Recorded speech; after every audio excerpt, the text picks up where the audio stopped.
Welcome to new lesson. अभी तक आप सीख चुके हो कि कैसे आप वर्डप्रेस पे कंसल्टिंग वेबसाइट बना सकते हो। बहुत ही आसान तरीके से हमने सीखा था कैसे आप कंसल्टिंग वेबसाइट बना सकते हैं। देन आपने सीखा कैसे आप वर्डप्रेस पे ब्लॉग बेस्ड वेबसाइट बना सकते हो, है ना। ब्लॉगिंग है अगर आपका तो उसकी वेबसाइट कैसे बना सकते हो आप। अगेन वो भी बहुत इजी था। देन आपने ये भी सीखा कि कैसे आप वर्डप्रेस की अपने वेबसाइट की जो लोड स्पीड है उसको कैसे आप इंप्रूव कर सकते हो, क्या क्या सेटिंग्स आप कर सकते हो जिससे कि आपके वेबसाइट की लोड स्पीड अच्छी हो सके। देन आप डिफरेंट प्लगइन्स के बारे में भी सीख चुके हो जो कि आप यूज कर सकते हो अपने वेबसाइट की परफॉर्मेंस को इम्प्रूव करने के लिए। अब से जो हमारे नेक्स्ट 3 से 4 या 5 लेसन हैं उसमें हम बात करेंगे कि कैसे आप वर्डप्रेस पे ई कॉमर्स वेबसाइट्स बना सकते हो, आपको क्या क्या चीजों का ध्यान रखना है ई कॉमर्स वेबसाइट्स के लिए, और ई कॉमर्स इन जनरल काम कैसे करता है तो उसके बारे में भी हम बात करेंगे। राइट। तो आज की जो वीडियो है, आज का जो लेसन है उसमें मैं आपको ई कॉमर्स के बारे में एक इंट्रोडक्शन दूंगा। देन वर्डप्रेस पे ई कॉमर्स आप कैसे बना सकते हो उसके बारे में बताऊंगा। प्लस अगर आप ई कॉमर्स बिजनेस करने की सोच रहे हो तो आपको किन किन चीजों का ध्यान रखना चाहिए। देखो, सबसे बड़ी गलती लोग क्या करते हैं, अगेन मैं आपको डिस्करेज करने के लिए नहीं कर रहा, कह रहा सबसे बड़ी गलती लोग ई कॉमर्स बिजनेस में ये करते हैं कि उन्हें लगता है कि जस्ट वो एक वेबसाइट बना देंगे तो उनका काम बन जाएगा। सी, ई कॉमर्स बिजनेस में वेबसाइट बनाना लीस्ट इंपॉर्टेंट काम है। मैं अपने आप को रिपीट कर रहा हूं, ई कॉमर्स बिजनेस में वेबसाइट बनाना लीस्ट इंपॉर्टेंट काम है। लीस्ट इंपॉर्टेंट बोले तो सबसे कम जरूरी काम है वेबसाइट बनाना। ई कॉमर्स बिजनेस आप जब करते हो तो उसमें बड़ी सारी चीजें हैं। पहला, आप प्रोडक्ट का प्रोक्योरमेंट कैसे करोगे, कहां से प्रोडक्ट लाओगे, इन्वेंट्री के बारे में देखना, कितनी इन्वेंट्री है, कहां से इन्वेंट्री रखोगे, उसकी डिलीवरी के बारे में ध्यान रखना, कैसे डिलीवरी करोगे कैसे नहीं करोगे, सीओडी के बारे में ध्यान रखना, रिटर्न्स के बारे में ध्यान रखना, रिटर्न्स का क्या करोगे कैसे प्रोसेस होगा पूरा। तो बड़ी सारी चीजें हैं ई कॉमर्स बिजनेस में जो आपको ध्यान देना है। और सबसे इंपॉर्टेंट चीज जो मैंने यहां पे नहीं लिखा वो है ट्रैफिक। कैसे आप अपनी ई कॉमर्स वेबसाइट पे ज्यादा से ज्यादा ट्रैफिक भेज सकते हो। अभी देखो, अगर मैं आपसे अभी पूछूं कि इंडिया में कौन कौन सी ई कॉमर्स वेबसाइट्स हैं तो आप नाम बताओ। आपके पास दिमाग में क्या क्या नाम आएगा। चलिए आप, मैं बताता हूं आपको मेरे दिमाग में क्या आ रहा है। नंबर 1 मेरे दिमाग में आ रहा है अमेजॉन। नंबर 2 मेरे दिमाग में आ रहा है फ्लिपकार्ट। नंबर 3 मेरे दिमाग में आ रहा है मिंत्रा। अब सही बोल रहा हूं, अभी आगे इसके बाद आगे दिमाग में कुछ नहीं आ रहा। अमेजॉन, फ्लिपकार्ट, मिंत्रा के बारे में अगर थोड़ा सा और मैं दिमाग पे जोर डालूं, देन स्नैपडील है, देन पेटीएम मॉल है, और क्या है, मेजर यही दिमाग में आ रहा है मेरे। बट क्या इंडिया में बस 6 या 7 या 10 ई कॉमर्स वेबसाइट्स हैं? जी नहीं, इंडिया में लाखों ई कॉमर्स वेबसाइट्स हैं, लाखों ई कॉमर्स वेबसाइट्स हैं। और मैं गारंटी दे रहा हूं आज आपको, उसमें से 90% वेबसाइट्स महीने का 10 लाख रुपए का भी रिवेन्यू नहीं करती होंगी। 10 लाख तो ज्यादा बोल दिया मैंने, 5 लाख का रिवेन्यू भी नहीं करती होंगी। क्यों नहीं करती होंगी? क्योंकि मेजॉरिटी लोग ध्यान देते हैं किस चीज पे, वेबसाइट के ऊपर और बाकी तामझाम की चीजों पे, जबकि मेन चीज है आपका ट्रैफिक। वेबसाइट फर्स्ट स्टेप है, बट वेबसाइट आपके ई कॉमर्स बिजनेस का सक्सेस गारंटी नहीं करेगा। क्या करेगा सक्सेस गारंटी? ट्रैफिक, और वो ट्रैफिक कन्वर्ट हो, ये आपके बिजनेस की सक्सेस गारंटी करेगी। ठीक है, तो वेबसाइट बिल्कुल जरूरी है, बट आप मेन प्रायोरिटी वेबसाइट को मत बनाना, आप बाकी सारी चीजों पे भी ध्यान देना, तभी आप एक सक्सेसफुल ई कॉमर्स बिजनेस बना सकते हो। अब मैं बात करता हूं कि अगर आप ई कॉमर्स वेबसाइट बनाना चाहते हो तो आपके पास ऑप्शंस क्या क्या हैं। देखो, आपके पास ऑप्शन है शॉपिफाई का, आप शॉपिफाई यूज कर सकते हो और अपनी ई कॉमर्स वेबसाइट बना सकते हो। शॉपिफाई के साथ दिक्कत क्या है, शॉपिफाई में होता है मंथली सब्सक्रिप्शन।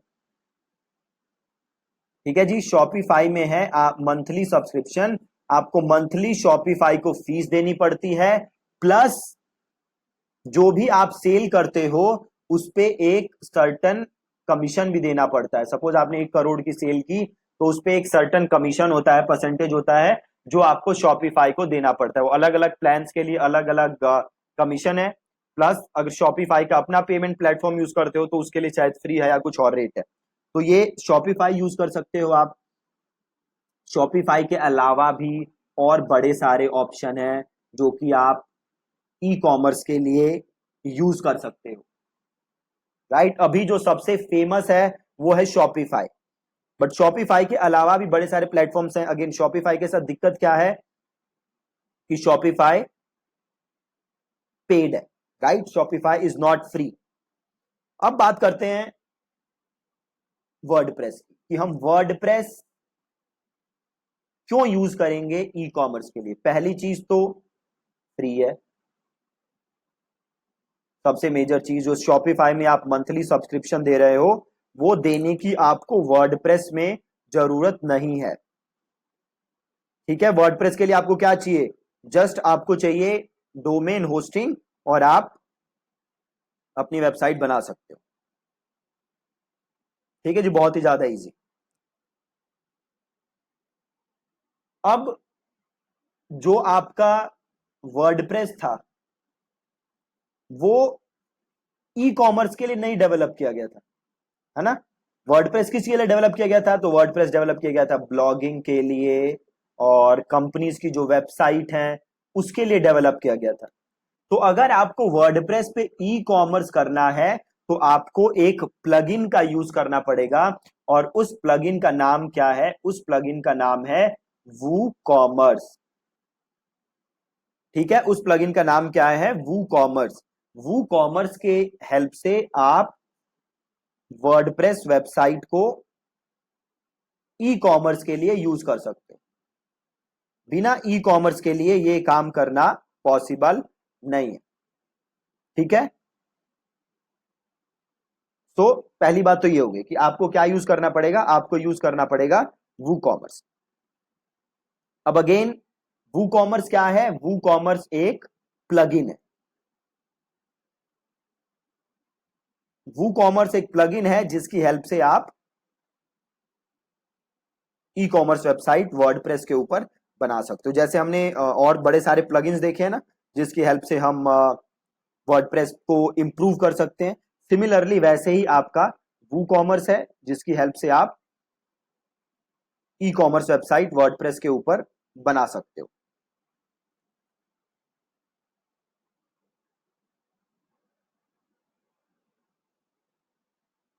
राइट, अब ई कॉमर्स वेबसाइट बनाने के लिए आपको चाहिए क्या क्या वर्डप्रेस के ऊपर। तो सबसे पहले तो आपको चाहिए वू कॉमर्स,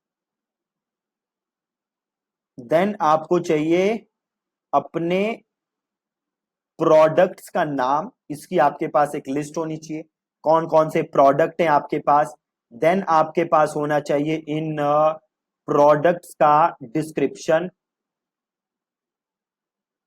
ठीक है, देन आपके पास होनी चाहिए इनकी प्राइसिंग डिटेल, आप क्या क्या प्राइस है प्रोडक्ट का, आप कोई डिस्काउंट दे रहे हो या नहीं दे रहे।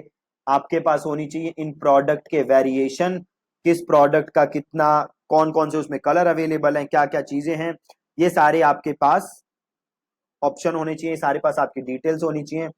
देन आपके पास होनी चाहिए प्रोडक्ट फोटोज। अब ई कॉमर्स में प्रोडक्ट की फोटोज का बहुत ही इंपॉर्टेंट रोल है, तो आपके पास प्रोडक्ट की फोटोज होनी चाहिए, और फोटोज होनी चाहिए आपके पास मल्टीपल एंगल से।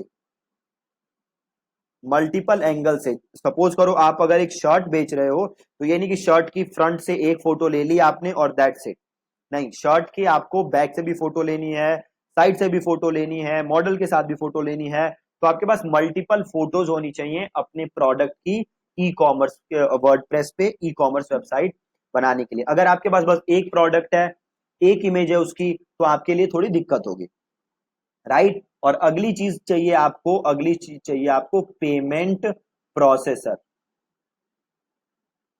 आप ऑनलाइन जो पेमेंट लोगे वो कैसे लोगे, तो आपके पास पेमेंट प्रोसेसर होना चाहिए, राइट। अब इंडिया में बड़े सारे पेमेंट प्रोसेसर हैं जो कि आप यूज कर सकते हो। आप यूज कर सकते हो रेजर पे, आप यूज कर सकते हो इंस्टामोजो, आप यूज कर सकते हो, और भी बड़े सारे हैं, ये बस मेरे दिमाग में अभी दो चीजें आ रही हैं। रेजर पे मैं खुद यूज करता हूँ, और इंस्टामोजो भी है हमारे पास, बट इसको हम उतना ज्यादा यूज नहीं करते। तो आप रेजर पे और या फिर इंस्टामोजो में से कोई भी अपने बिजनेस के लिए यूज कर सकते हो पेमेंट प्रोसेसर। ठीक है जी। तो जब आपके पास इतनी सारी चीजें होंगी, तब आप ई कॉमर्स वेबसाइट अपने लिए बना सकते हो। अगर इनके बिना आप ई कॉमर्स बनाओगे तो पॉसिबल ही नहीं है। प्लस जो आपको एक चीज चाहिए वो है थीम। आप कौन सी थीम यूज करोगे, तो अगेन अभी तक की जो भी हमने चीजें सीखी हैं वो सीखी हैं ओशियन डब्ल्यू पे। तो हम ई कॉमर्स भी किस पे बनाएंगे, हम ई कॉमर्स भी बनाएंगे ओशियन डब्ल्यू थीम पे ही। हम 10 थीम्स यूज करके चीजों को कॉम्प्लिकेट नहीं करेंगे। ई कॉमर्स भी हम ओशियन डब्ल्यू पे बनाएंगे। हम ओशियन डब्ल्यू प्लस एलिमेंटर अभी तक जो हम करते आए हैं, इसी का यूज करके हम ई कॉमर्स भी बनाएंगे।